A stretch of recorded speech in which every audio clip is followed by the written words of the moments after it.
From studying criminal justice with eyes on a law degree to jumping into the world of music entertainment and management, and now a husband and father, Charles Whitfield is all about pursuing what makes you fulfilled, but didn't come without challenges and sacrifices along the way. This is Night Talks.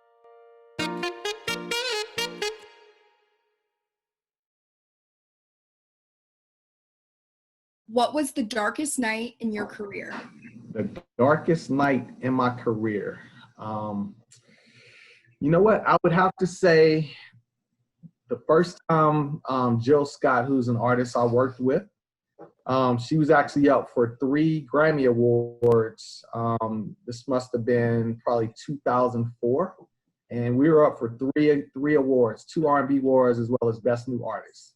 And we had a bunch of people, this was in California, we had a bunch of people come out. We had a big watch party for at a hotel, and we were going to really celebrate. And she did not win any of the 3 awards. And so it went from a huge celebration to almost like a pity party, sort of say. And even though you got nominated for a Grammy, 3 of them, to not win one when we were at least expecting to win at least one, I'll probably say that was probably one of the most disappointing nights of my career.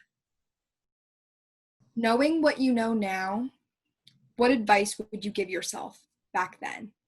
Really the only thing I could say is what we even said that night at the end of the night was like, if our darkest night in the music business was because we were nominated for 3 Grammys and didn't win one, then that's not too bad.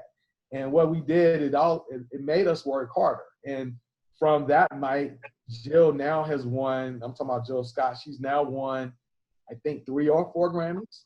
And so we took a bitter night, but we were all with close friends, and we all said, hey, don't forget how you feel this night. And once we win, don't forget what it feels like that night as well. And so what it showed is, music and entertainment, helps carry a lot of people through stuff.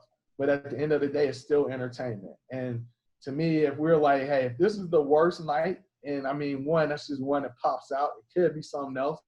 But if that was the worst night and we were celebrating being nominated for 3 Grammys, which just to get a nomination is an achievement, let alone 3.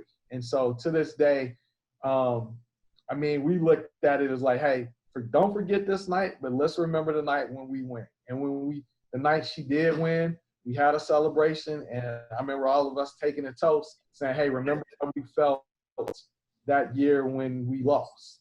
And the same humbleness you have when you lose, keep that same humbleness when you win. Don't act crazy. Be appreciative. Thank everybody who helped you get there, and get more.